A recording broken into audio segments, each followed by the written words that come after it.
All right, good evening, everyone. Thanks for joining us tonight. I know you have a lot of demands on your time, so I really appreciate you taking the time. As Jennifer said, my name is Danielle Jastrow, and I am the counselor for the class of 2021 this year. So familiar to some of you, new to some of you, but I look forward to working with all of you. I'm really excited to introduce Beth Stevens. She has been a wonderful colleague and friend of mine for several years, and is really my go-to expert in this area. So Beth is the Associate Dean of Enrollment and the Director of Financial Aid at St. Kate's. Welcome, Beth. Thanks, Danielle. I'm looking forward to the presentation tonight. And just to let everyone know, I have a background working at four-year public universities. I worked in the Big Ten for a dozen years. I've worked at an urban consolidated community and technical college, and I've been working at a private university, St. Catherine University. I've been at St. Kate's now for over a decade. Yes, she has got the experience. So without further ado, we're going to get going. As Jennifer mentioned, these slides will be coming to you. So I know that when I sit down for these things, I get anxious and feel like I need to scribble everything down. You don't.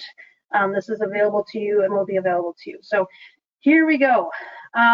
What we are going to do is hopefully my slide presentation will work. Step one. Okay. There we go. So tonight we're going to review the four different types of aids, four different types of aid and the definitions associated with those. We're going to talk a little bit about colleges versus the scholarship search and how kind of best to approach this process. We'll review the application processes and timeline, and I'll share with you some additional resources that are helpful.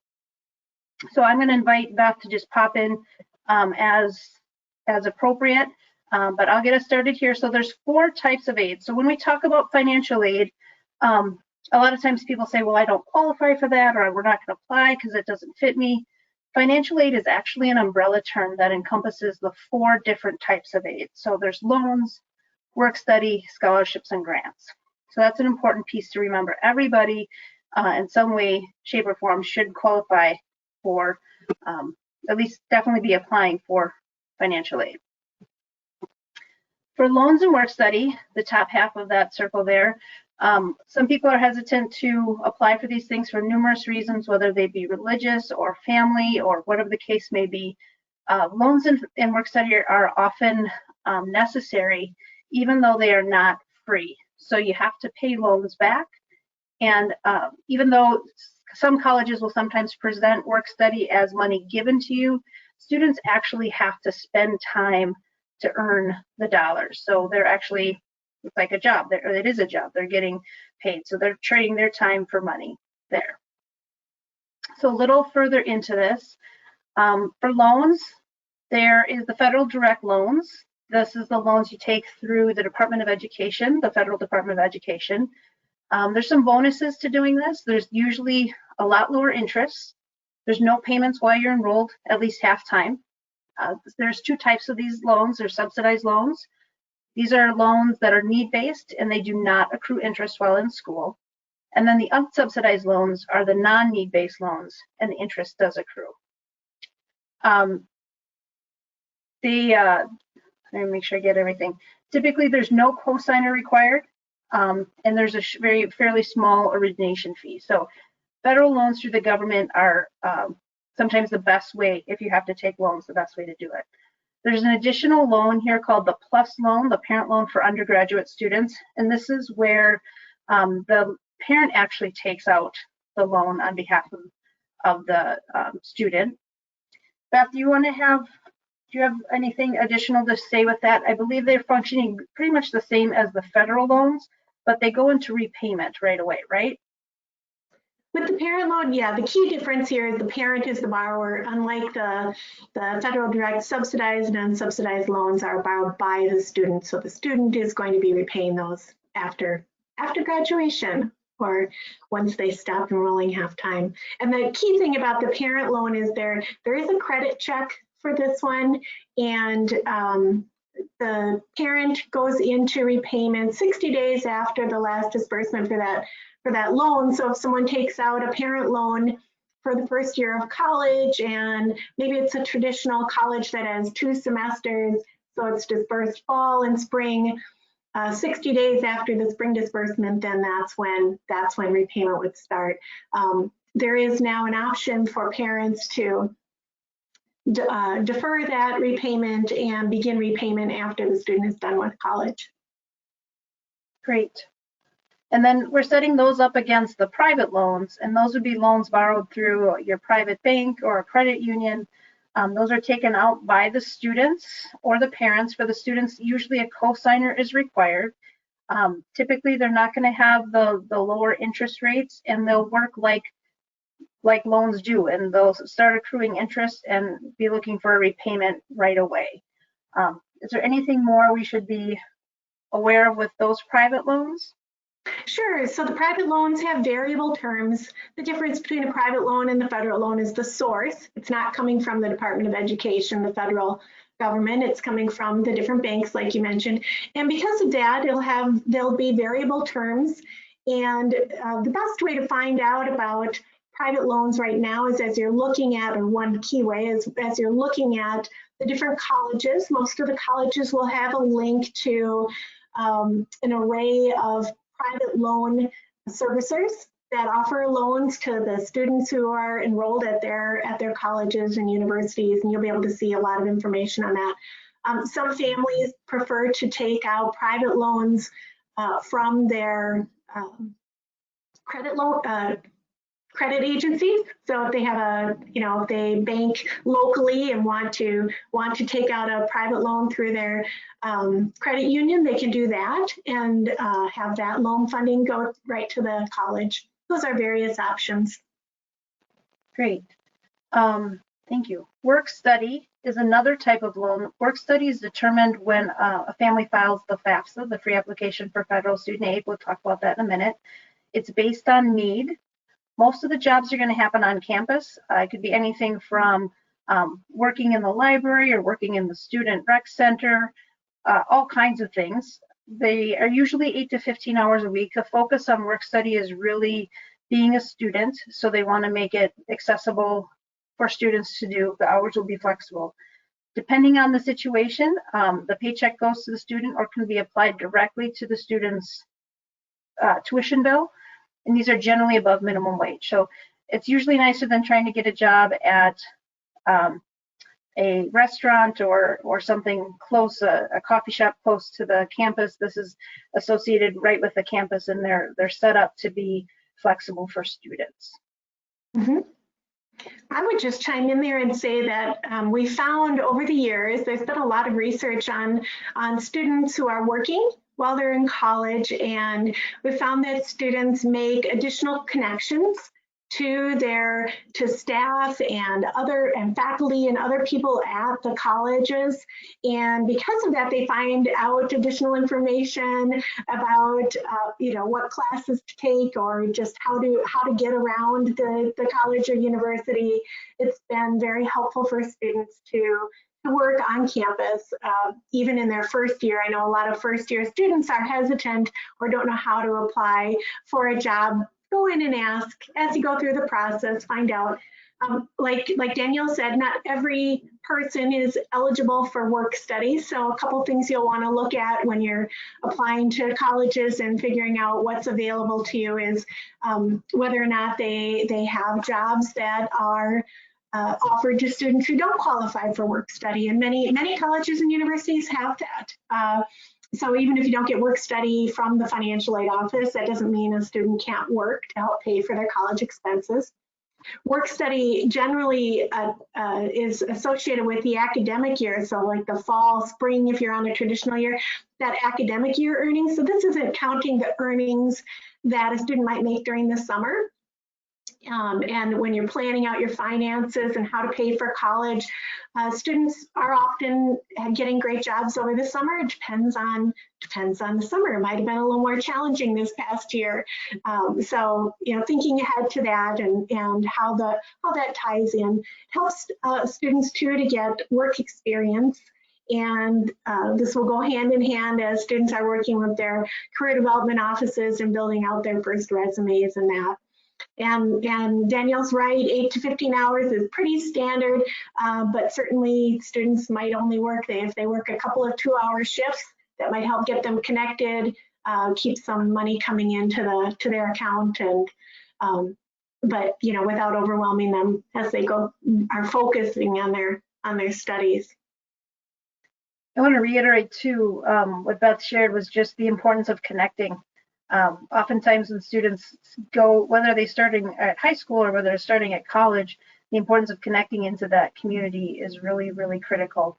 Students who find their place and they find some people and they feel like they're a part of that community are more likely to be successful. So any other way that we can do it to keep them connected is a good thing to do. So, all right, so moving on. So those are loans and work study.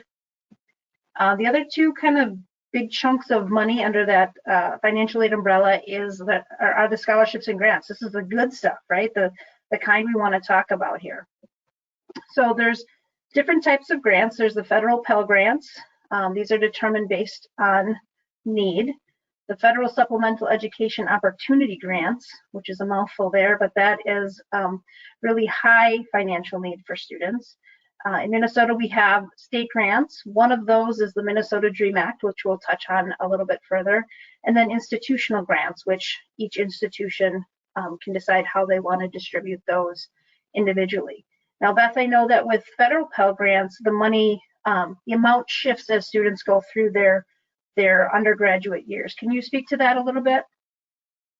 Sure. The federal Pell Grant is awarded based on the information that is provided from the family, and there's a Pell Grant table actually that is created by Congress every year. It changes slightly every year, and so the colleges will wait for that chart to come out and determine the amounts that are available to award to each student. It's variable, so you might get a Pell Grant and your neighbor or your friend might not qualify for a Pell Grant. It depends completely on the individual family's financial status at the time that snapshot is taken with the Fafsa. Great. The other thing is with the SEOG, I just want to point out that not every college has SEOG funding, and those that do have the federal SEOG funds have a limited amount available. So you might demonstrate need. That doesn't necessarily mean that you'll be able to access and receive a supplemental grant. Excellent. Scholarships, the other chunk of free money, the other good stuff. So usually scholarships are considered merit aid. So to kind of highlight the difference there, we look at grants. Most grants are considered need-based. Scholarships are going to be merit-based. Merit-based academic, leadership, theater, music, these are going to usually be really competitive. To be a merit-based aid, you have to demonstrate skill or attainment in something, whether you are submitting a portfolio or you're doing an audition or through your transcript, etc. There's institutional versus private scholarships. So to highlight there, colleges individually may give student scholarships. And then there are private institutions like Coca-Cola, for example, the Discover Card Scholarship, the Beat the Odds Scholarship. Those are private scholarships that students can apply for. Those private scholarships typically offer more flexibility in terms of where you can use them. So usually it's the student can take them wherever they go. They sometimes do have restrictions, so you'd have to check with each individual scholarship. But obviously institutional scholarships are only going to be used at that institution. There's national versus state scholarships. So the Minnesota DREAM Act, for example, is a state scholarship. It's not open to other residents outside who are not Minnesota residents. There's national scholarships where students might be competing for scholarships with tens of thousands of other qualified applicants. So those are some of the things to kind of factor. And then there's local or civic scholarships. So anything from the Richfield Spartan Foundation scholarships to the, now I'm totally blanking, but some of the leagues and other organizations around Richfield that are maybe the city of Richfield that students can apply to. we're going to get into the highlight of scholarships, but I really want to reiterate several times through this presentation that we're talking about all of these in a group so that families understand kind of how all of these pieces fit together, and really see how the college application and the financial aid application work together, and not to rely on winning scholarships or earning scholarships as part of your financial aid plan. It's definitely things we want you to work for and apply for, but it's not something that is a for sure thing. So we want to factor that in as we go through and talk about this college search and which institution's the right fit. Beth, what do you have anything to add over there for scholarship? Not for scholarship, but I do think we need to point out that the state grant, the Minnesota state grant, is only eligible, or it's only available to Minnesota residents who attend college in Minnesota. Thank you. Yes. Thank you. Yeah, you can't. Minnesota's not going to pay for you to go to Wisconsin. Just doesn't work. All right, moving on. All right, so here's some terms to know, and this looks like a lot.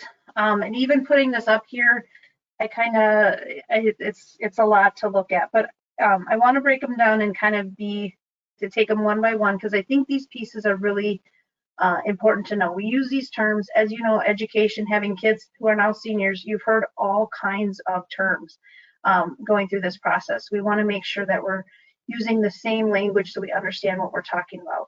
So one big term to know when you start looking at financial aid is the cost of attendance. The cost of attendance is your tuition and fees, so what you're paying to go to class. Your room and board. If you're living on campus, if you're living in a dorm, and or if you have a food service. Sometimes colleges will have students pay for food service even if they're commuters, because it simplifies some of their options within the dining room. The students can have access to those things while on campus. So room and board. Transportation, obviously that's very variable. If you're looking at out of state, you know, if you're flying somewhere, if you're taking a bus somewhere, if you're driving on campus, all of those different pieces, so that's what's going to be variable. Many colleges will kind of put a numeric holder in there. They might say $800, for example, and then obviously as you look at that and determine what is more accurate for your family, you can kind of shift that a little bit. Books and supplies, also variable. There are colleges that will provide you with laptops. There are colleges that you can check out your books or rent your books like you would from a library. And then there's colleges where you will pay for your books. So those are different things to be aware of. That's definitely a variable expense. Supplies, depending on the programs. Some programs may have specific supply costs. Things like computer programming, things like art programming, all those different types of things. So that will be something that you'll want to keep an eye on for, and is usually identified on your financial aid package. And then personal living expenses, and this is just everything from shampoo and deodorant to pizza and, you know, a new pair of jeans or movie nights or whatever the case may be. So those kinds of things. Again, colleges will put a placeholder number in there, and then you can figure out what that looks like. So all 5 of those things come together to look at the cost of attendance. We also refer to that sometimes as the sticker price. And for a lot of colleges, especially our private colleges, most families won't end up paying the full sticker price. So be aware that it's important to understand what you're talking about when you look at the cost, but it's by no means the end of the conversation.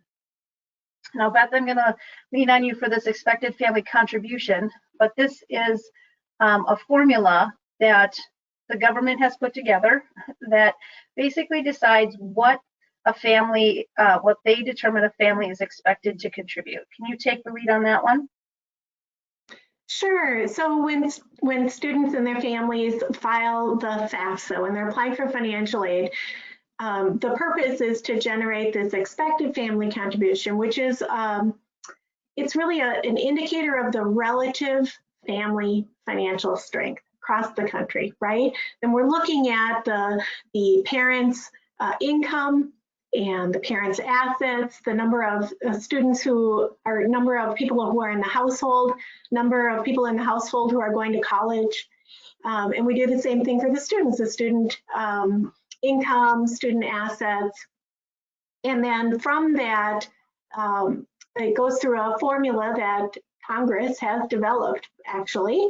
And so it's a federal methodology that determines then what is expected for that family to contribute on an annual basis for college. This is 1 year at a time. So it can vary from year to year as your income changes from year to year, as your assets change from year to year. Not all assets are counted when you're filing the Fafsa. We're not going to be looking, it's not going to ask you for your home equity or that kind of thing. But it will walk you through the data that you'll need to provide. And most of it is coming right from your bank account and your, your tax returns. Great. So EFC, I think the other piece to highlight here is that this number, or this number that they produce, will be the same for all schools.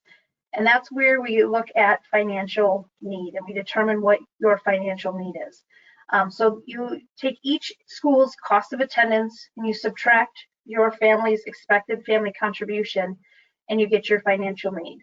So at a school, if we assume that your family's expected family contribution is $1,000 and the school's cost of attendance is $10,000, 1,000 from 10,000 is $9,000. So your financial need is $9,000.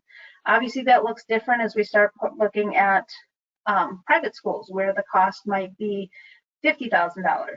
Your expected family contribution would remain the same at $1,000, and then your financial need would be $49,000. So those are kind of the three big terms that we will talk about and that kind of fit into the overall financial aid conversation and helping you to understand as you look at your different financial aid packages from colleges and the information from the Fafsa, kind of how this all works together. All right, I want to take a moment there. I'm going to put that slide back up. Jennifer, do we have any questions? This would be a good time to pause. We do have a few questions. We have one from Nicole wanting to know about the parent loans and if a parent's credit report is taken into account with parent loans. Yes, there is a credit check on the parent loan. Okay. All right, another question from Lori. Has institutional grant funding changed during the pandemic for state schools versus private schools? Ooh, Beth, I'm going to ask you that one too. I don't know how institutional funding has changed from public versus private. I do know that all of the colleges have been working with students and their families who've experienced what we call special circumstances. So if there's been a loss of income for families who've been laid off or have been furloughed or have had a break in some way in wages and a reduction in wages and needed to have a reconsideration of their aid. Those the colleges have all been working with the students and families to determine what their real ability to pay is for this year.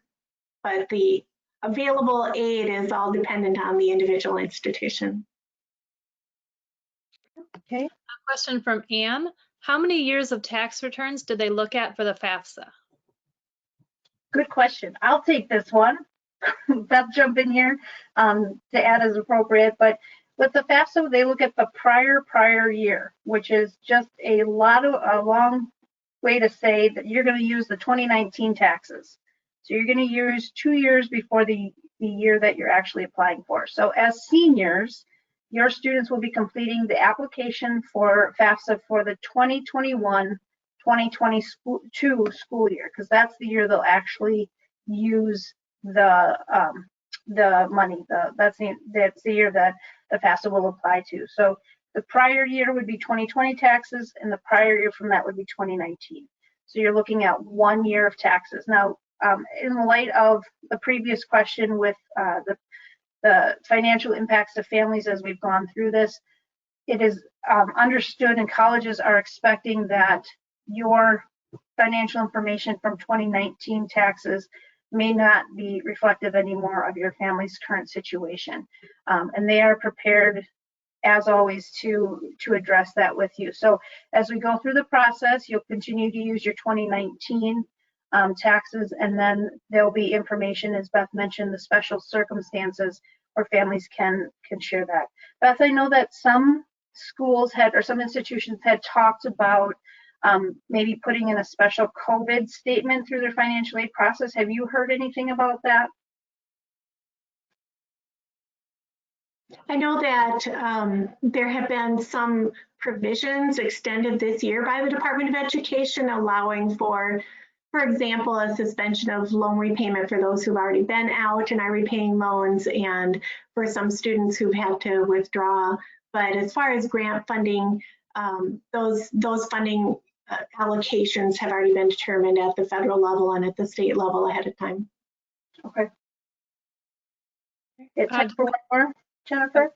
Follow up from Lori, wanting to know, are donations down for state schools?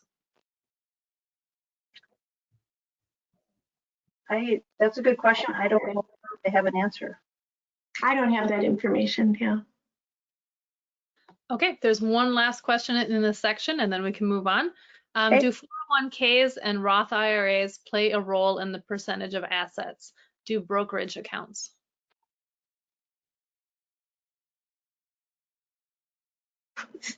So when the Fafsa is filed, the family will be walked through what assets to consider. In general, the retirement nest egg is not something that is captured in the Fafsa as an asset, but the annual contributions to retirement funds are reflected and included when determining the annual expected family contribution. All right, let's move on. I want to be cognizant of our time here. So college versus scholarship search, and I kind of touched on this when we started, but really I want to highlight, or I want to point out the idea that as you go through this process, these two different searches for money and for colleges will actually become one and the same. So at first, when we first talk to students about searching for a college, we encourage them to recognize or be aware of the cost, but not to make decisions based on that. As I mentioned, we call that cost of attendance the sticker price, and recognizing that most students will not pay the sticker price. We don't want students scared away from potentially more expensive schools that may have more flexibility in the money that they're able to disperse. So we want you to recognize it, to be aware of it, but not to eliminate colleges at the beginning based on that. And then as you start to narrow down your college search list, the cost of attendance there becomes more important. So that's when you can start looking at how the financial aid office works, or what types of aid the institution gives out. So for example, if you're applying to what we might consider tier 1 schools, where all students are would be worthy of merit aid, and I'll do the obvious example here, any of the Ivy schools, for example, they're not going to give out merit aid. Every student there would be eligible for it, so there's no way to really make distinctions. So those institutions are really going to support students with financial need. As I mentioned, private institutions have more flexibility in how they award aid. So for students who don't have social security numbers, or for students who are looking at, maybe their academic record isn't as high as they wanted it to be, but they're still really strong students, their private institutions may have some more flexibility in how they award aid. Because state schools, the university system and the Minnesota state system are supported largely by the government, there's a lot more, by the state government, there's a lot more parameters around how they distribute money. And then there are institutions who are looking to increase the number of top-notch students. So whether it's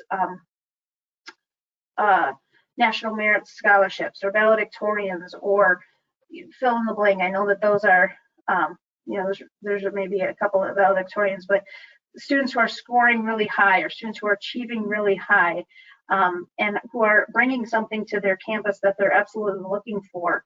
Institutions can be more flexible in how they award money. So I think it's important to, again, be aware of the cost initially, but then as you go through the process and you really start to narrow down your list to start to really be aware of how colleges support their students financially. When we talk to students about searching for or getting to the list of colleges they intend to apply to, we're encouraging them to look at anywhere from 5 to 8, 6 to 9 colleges. And on that list, we want you to have 1 or 2 colleges that we would consider your financial safety schools. Schools that, if not given a tremendous amount of aid, you as a family could still support that process.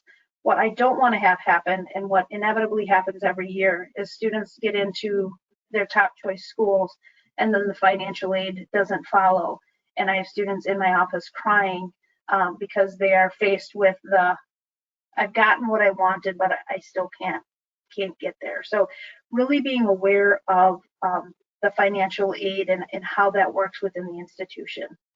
Beth, you have any thoughts on that?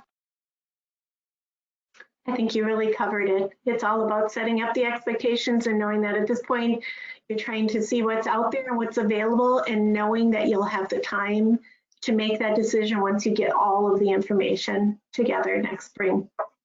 Great, okay.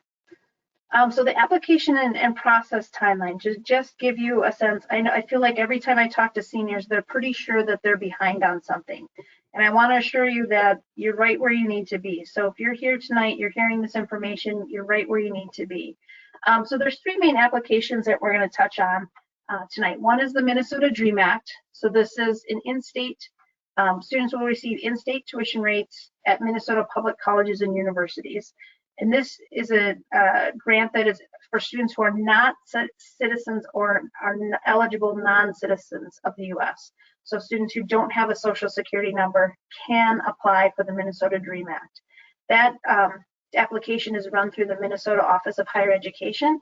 And when I checked on Friday, they had not yet made that available. That application process tends to run a little later in the year because the final piece of that process is actually a transcript with a graduation date. So it's not surprising. It's not an indicator of anything that it hasn't opened yet. The Fafsa is the free application for federal student aid. Free is important there. If somebody's asking you for money to file it, you're on the wrong site. So it's a free application for federal student aid. The student must have a social security number to apply. If the student has one, but the parents don't, students can still file the Fafsa. In order to apply, the student will have to create an Fsa Id. This is essentially a username or password that identifies the student within the financial aid system, within the Fafsa system. And it's a ID that will stay with them in perpetuity. So if they become parents and their students are still applying using this form at some point in the future, that Fsa Id would remain the same. That application actually opens this week on October 1st. And then the Css Profile, and I want to please hear me. This is an application that is only used by about 400 colleges and universities. And these are typically private schools that are looking to use additional information on how to distribute their funds. So not every college will require this. The University of Minnesota does not require this. So really, if they're asking for it, you'll see that available, or you'll see that request on their financial aid website. If you don't see it, don't be surprised.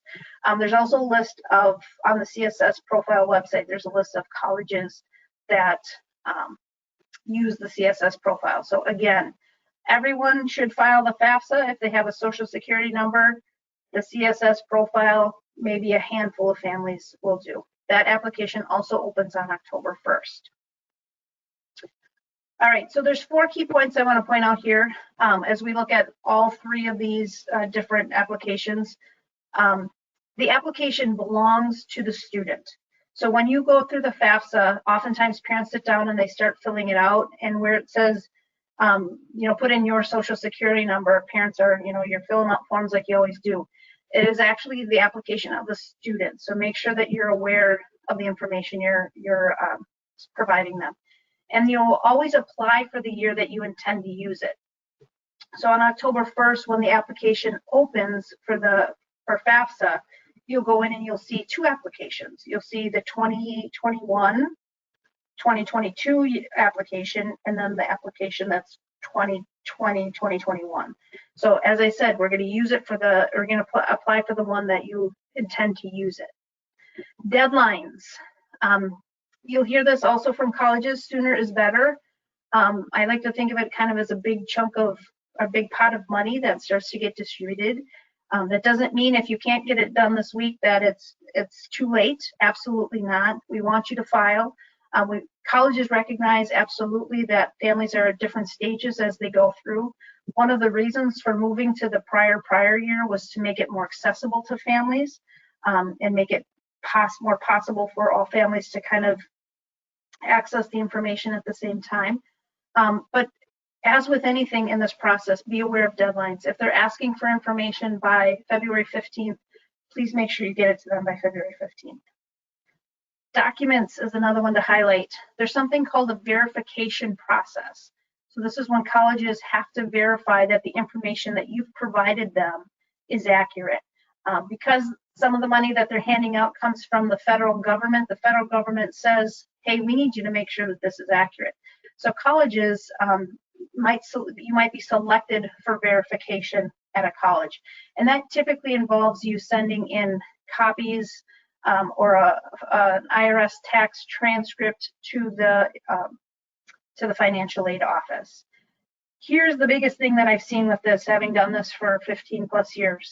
Please read the emails, please read the letters.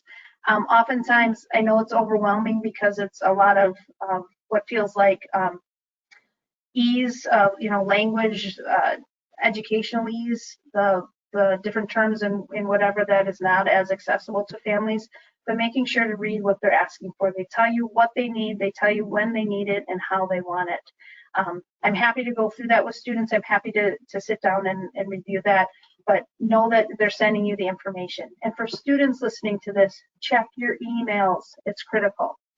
And then maybe the biggest one, and I know that Beth would agree with me here, financial aid staff are there to help. I know it seems like you're set up, they're deciding how much money you're going to get, but really their job and the way they approach their job is to try and provide as many financial resources to families as possible. So they want to make it the best possible financial aid package for you. If you have a question, if you're not sure, if you think that something in your situation is not reflected, reach out, ask, talk to them. They're there for that reason specifically. Beth, do you have anything to add on those? Looks good. Okay. Sorry, guys. It's awkward to do this online. We can't exactly see each other. So to kind of talk about the big process of how this process works. So for the Minnesota DREAM Act, students will submit an application to the Minnesota Office of Higher Education. Then the or OHE as we call it, the Office of Higher Ed, lets the students know if they need additional information. So there's some back and forth between students there. And then students will eventually provide any additional documents requested from the Office of Higher Ed. And one of those will be your transcript with your grad date. Once that is sent on, then the Minnesota Office of Higher Ed will send the information to the college or university. In between there, you'll have an idea of what, if anything, you'll be awarded. So that's a communication. So there's some back and forth between OHE and the student, and then eventually that information gets sent to the college. Just to kind of give you the big picture. Mm-hmm. And that was just for that's just for undocumented students. Thank you. Yes, just for undocumented students. So if you do not have a social security number, this is the process you'll go through. For students with a social security number, you'll be filing the Fafsa. And the Fafsa, again, is the free application for federal student aid. So this is what happens here. The family will go in and submit the Fafsa. The EFC, the expected family contribution, is calculated. Typically, students can see it right there when they hit submit. It'll give them an idea of what that looks like. Once that is done, colleges will also send the information to the institution. So when you file the FAFSA, you can send your information up to 10 different colleges or universities. So once the government has gone through processing it, they'll send that information on to the institutions.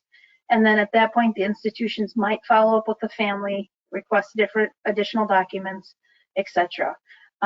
Sometimes there is a preliminary financial aid award sent, and then once you get through the whole process, they'll send you an updated or final one.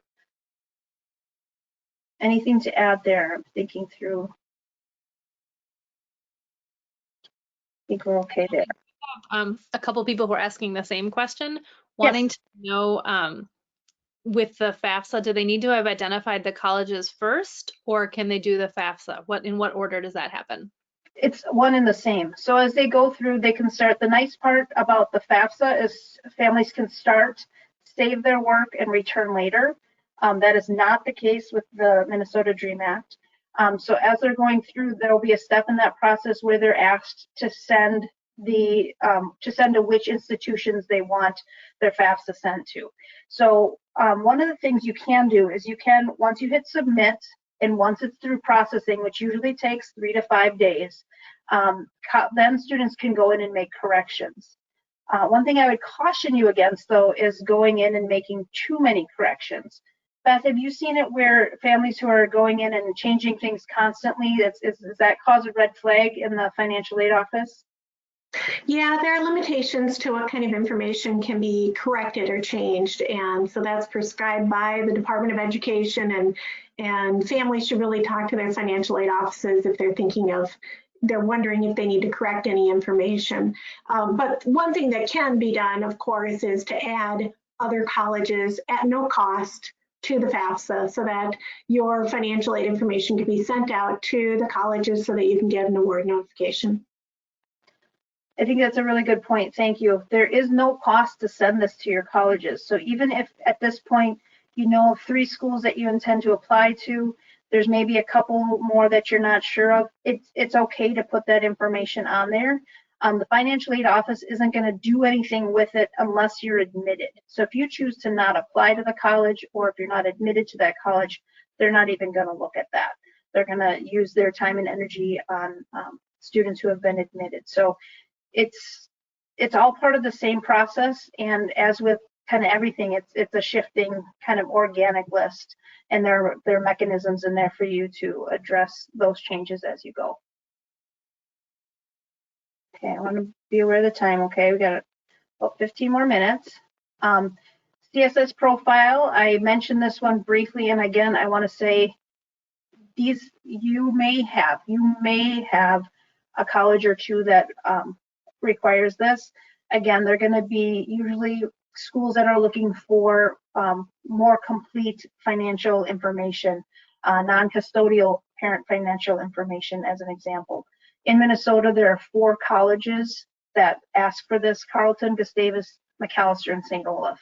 And this is really used to award college grants and scholarships, not federal and state. The colleges will use the FAFSA to award federal and state. So again, anyone with a social security number should be applying using the FAFSA, and then they may ask you for the CSS profile. Okay, I want to move on.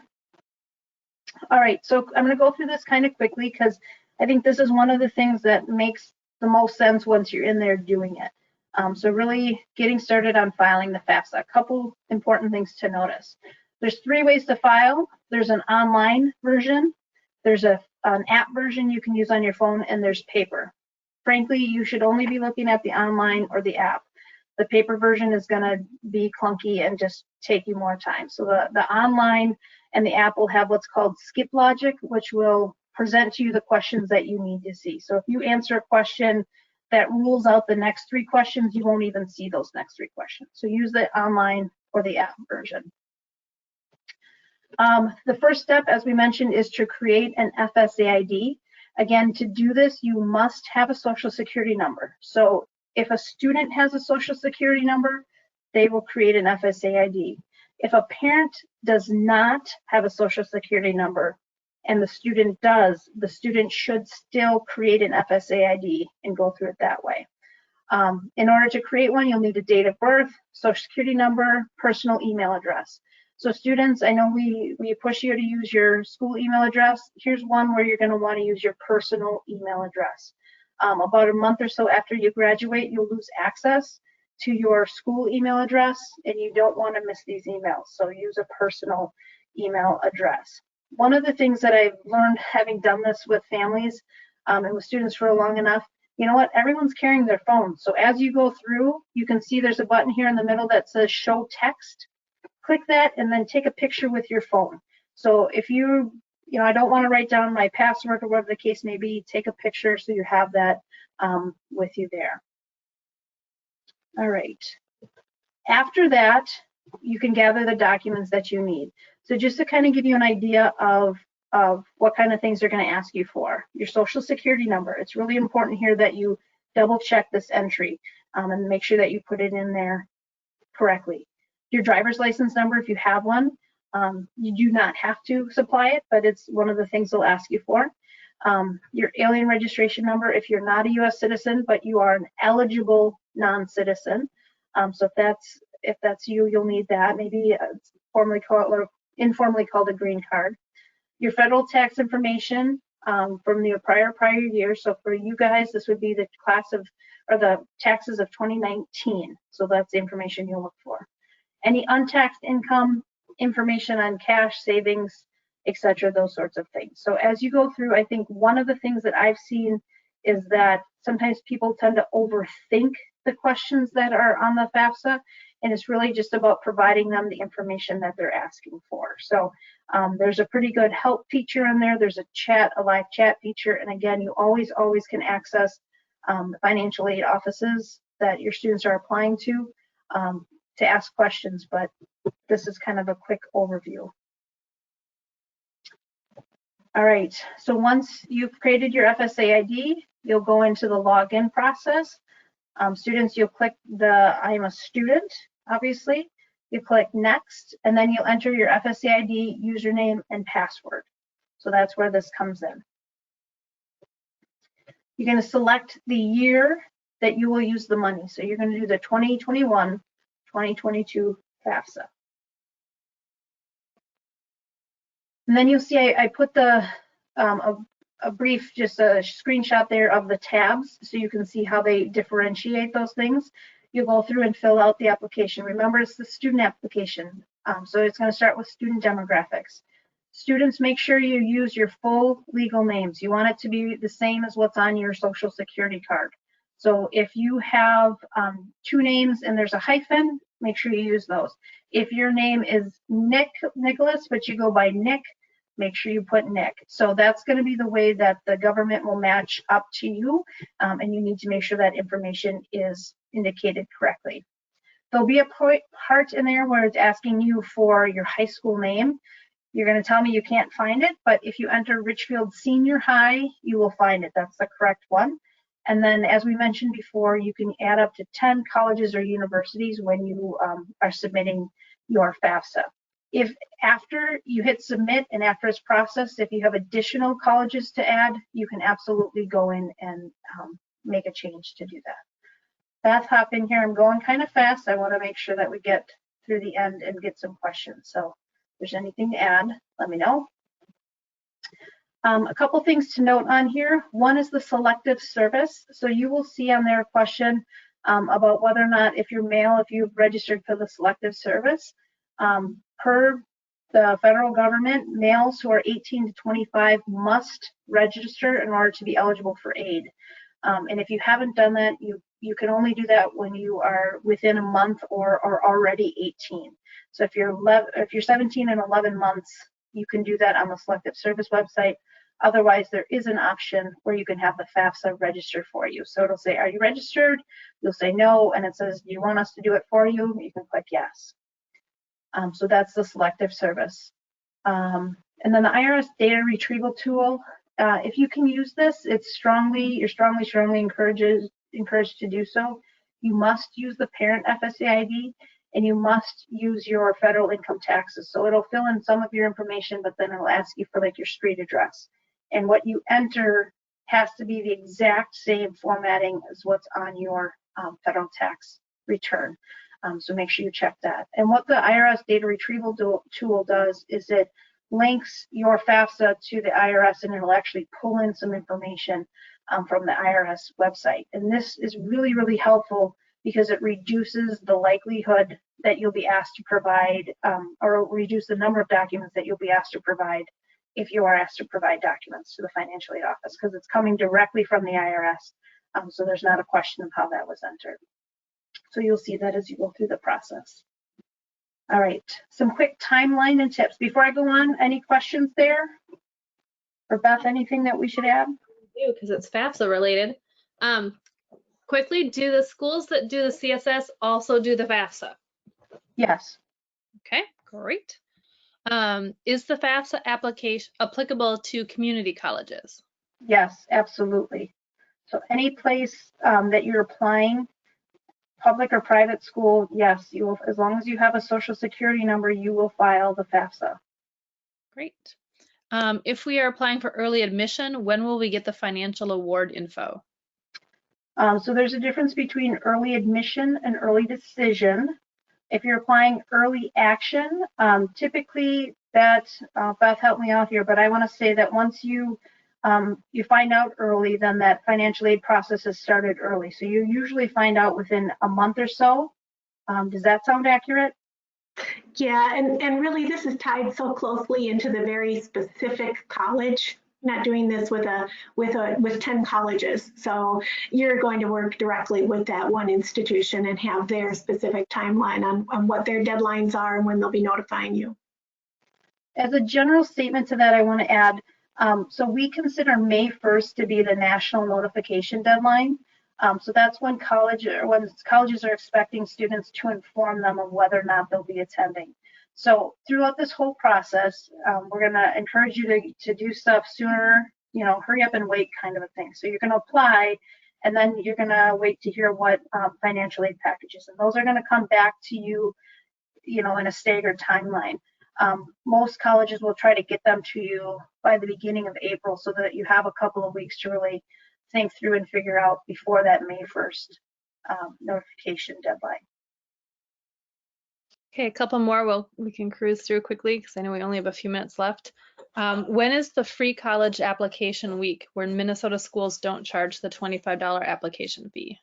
Good question. It's typically the last week in October, although many colleges are doing bigger chunks of time. So there are some colleges who are looking at the whole month of October. I will be posting that information on our Facebook page shortly, along with some additional fairs and other information that's out there.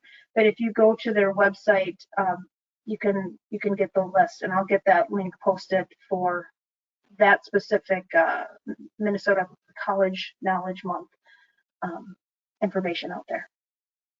Yep. Is it true that for divorced parents on the FAFSA, it only takes into account the income of the parent the child lives with? Yes, it's going to ask you for the income of the parent that you live with more than 50% of the time.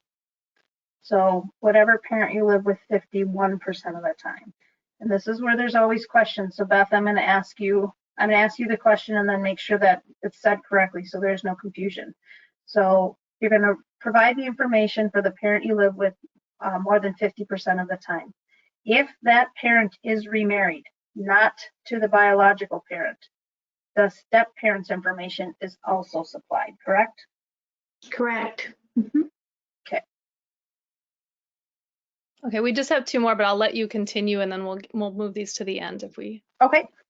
So a couple timelines and tips to kind of go through.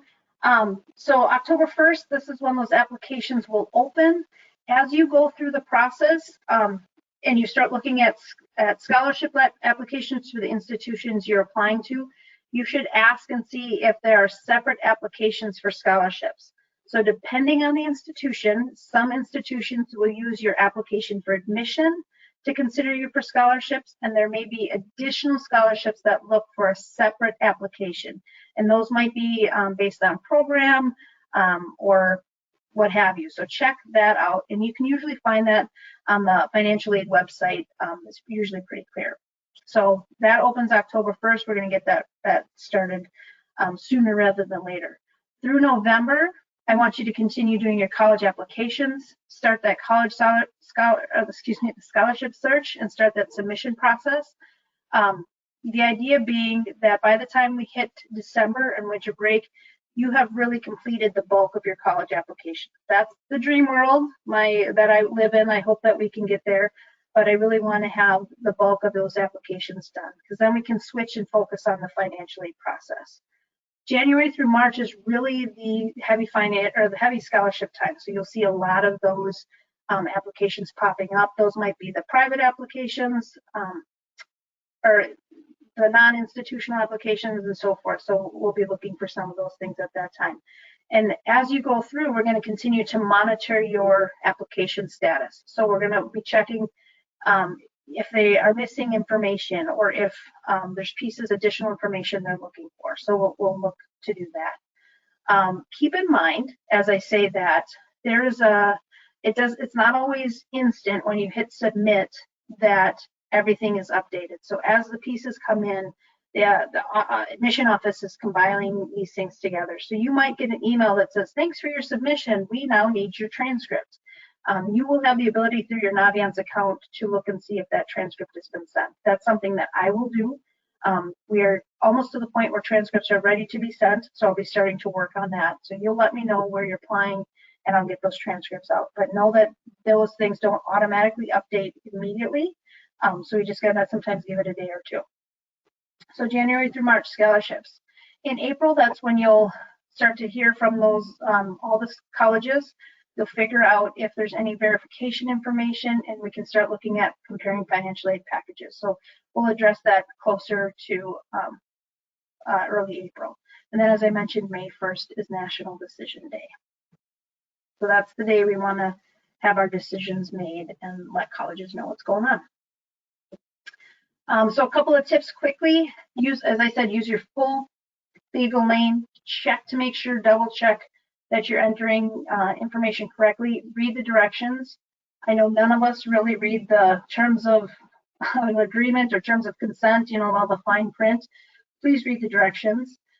Make sure you're monitoring your email and your snail mail. So sometimes colleges will send you things. Make sure you're looking at it and reading and actually understanding what you're seeing there.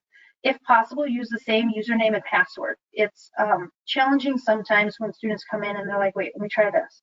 No, let me try this. And similarly, when they say, oh, my mom made that one, it should really be a student application process. So make sure you're aware of what's going on. You can create a chart of requirements and deadlines. I have some information that I'm sending out. It should be in Schoology soon if it's not already. A little form that I created that you can take and make your own to kind of track what you've got going on there. As you're looking at financial aid and scholarship stuff, be creative. Sometimes employers offer scholarships for their employees or the children of their employees. Religious institutions, clubs, organizations, unions, whatever the case may be, ask. The worst thing they can say is no, and then you're no worse off than you were before. And then as you go through the process, and I do mean process, it's going to take time, ask questions. If you're not sure, this is not supposed to be a secret, can you figure it out? Financial aid officers are there to help you. I'm here to help you. Yeah, you guys had some questions tonight that Beth and I couldn't answer. If we don't know, then we'll figure it out, or we'll get to people who do have that information. So please ask questions as you go through. A couple other quick resources. These are all actually links, so we're not going to go through these, but you will get this in when you get the presentation. Those will all be links that you can check out. And if you haven't done so already, make sure that you like the Richfield High School Facebook page. Students and now parents, monitor your Schoology page. There is a Schoology app that we're encouraging families to get on. That's going to be the best way for me to push out information. So please be on top of that and be monitoring that. All right, I think that's it. Any last questions? I just Yeah, wanted to add in, if I could, just a couple of really Yes, key please. comments I think might help people as they go through. Just to highlight and focus again on applying for admission and doing that first, so that you're applying for financial aid that will become available. The FAFSA will become available October 1st, and you'll be able to submit the FAFSA, but it won't be processed by the colleges. Generally, almost all colleges wait until you're admitted. And admission starts on a rolling basis at some colleges, but others, like Danielle said, they might not be notifying all of their students. They might do it in bulk, all at the very end of March. So it depends on what college you're applying to and when they'll be notifying you. And then that'll depend on when you get notified about the financial aid. It's still a good idea to file the FAFSA in October. You know, does it make a difference if it's October 1st or October 10th? No, not really. You know, it just becomes available on October 1st. But go ahead and file that. And what that does is that'll give you time to make sure it's in the system. It'll give you time to get all of that ready to go. And then as the colleges get their updates from the Department of Education, they can get you into their system and see, oh, this person needs to submit these 3 extra documents or whatever's required for the process. So you'll just be in that queue. But it's very common where students might file a FAFSA in October and they're being notified of their financial aid in January. Or like I was saying, if it's a later admit school, you might be notifying all at once of admission and financial aid in the end of March or April. The other thing I was going to, so hopefully that helps to know that. The other thing I was going to mention was we talked about the tax year that you'll be using, the 2019 tax year. So make sure you go ahead, file based on your 2019 taxes, complete the FAFSA based on 2019. If you did have any special circumstances this past year, you had a change in income, your 2020 income looks a lot different than what it did in 2019, that's okay. You still need to file the FAFSA with the 2019 tax data and then work with the colleges to change it and to base it on anything new that's updated after that. And then I think you might have covered this, Danielle, but you might be filing a number of applications for admission, right? Considering maybe 10 different colleges, but you're only filing one FAFSA and releasing that one FAFSA to the 10 colleges. I think that might help people. Yeah, that's really awesome. Thank you. okay, we just have a couple questions. First one is FAFSA related. Does it allow you to put in a new address if it doesn't match your ID or I assume taxes because this person recently moved? Yep. So you will put, when you fill out the FAFSA, so as we kind of mentioned, but the FAFSA is a snapshot in time. So it's a picture of your financial situation now. So you're going to provide the accurate information now. The difference is when we talked about connecting to that data retrieval tool, that Irs Data Retrieval tool, you will use whatever information you submitted for your address from your 2019 taxes. So if you entered the name of your street, you spelled it wrong, you're going to spell it wrong when you put it in the data retrieval tool. So, but when you fill it out now, when you start with the demographic information, you'll put in your current address. Okay, and then one last question, and if anyone else has questions, get them in now, but I know we're 5 minutes over, so I'm just gonna kind of keep it moving.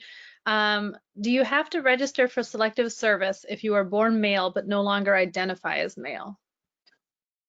Ooh, that's a good question. That I don't know. Beth, do you have an answer to that? You know, I don't. I'd have to double check on that. I think there's been an update from the Department of Education on that. We can look into it. Okay, yeah, that one we'll get back to you on. So I will post, I think how we're going to do this, JV, if I'm correct, is we'll post just like a general FAQ and follow up to this, so I can try to provide that information through there.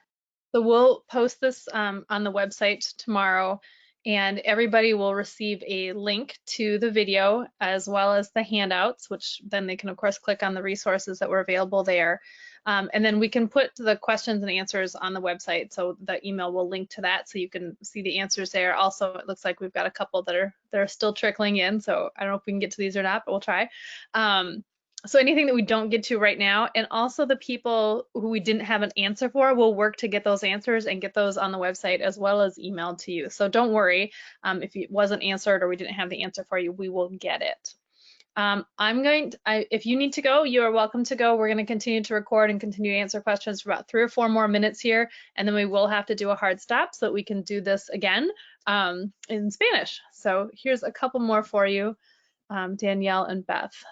Does college savings affect 529? So I'm guessing it's how to 529 factor into your FAFSA? Something like that? Interpret that? Yes. That's the question I'm expecting. I had that down if we had time to get to that as well. So that's counted as a parent asset, and definitely, like Danielle was saying, take advantage of the help text that's available as you're filing the FAFSA. There will be some options for you to click on and read more about what should be reported and how to include things. But 529 savings is counted as parent asset. Okay. Does 2019 taxes mean the taxes we filed in 2019 about the income in 2018, or is it the taxes that were filed in 2020 for the 2019 income? B. It's the taxes you filed in 2020 about your 2019 income. All right, it looks good. At this point, I don't see any more questions. So Danielle and Beth, I'll let you wrap it up. Wonderful. Well, I really appreciate you all coming tonight. I know this can be a heavy conversation. It can be a tense conversation anytime money's involved. I know it's stressful. So again, if I can leave you with anything, if you take nothing else from this, please just remember to ask questions, read the information that's provided to you, and do not hesitate to reach out to financial aid offices. The challenge with this process is that each institution might handle things differently, which is why typically when you ask questions, we'll say things like, well, in general, or it depends, but it's really, it's important to connect. So if you have specific circumstances that aren't reflected, don't hesitate to reach out. Beth, any last words of wisdom? Yeah, thank you. And please, everybody, file the FAFSA and look for information from your financial aid offices. They'll be sending you some communication in one form or another, usually via email to start, and some via paper. Great. All right. Thank you so much, everyone. Have a good evening, and we'll be in touch soon. Thank you. Bye-bye.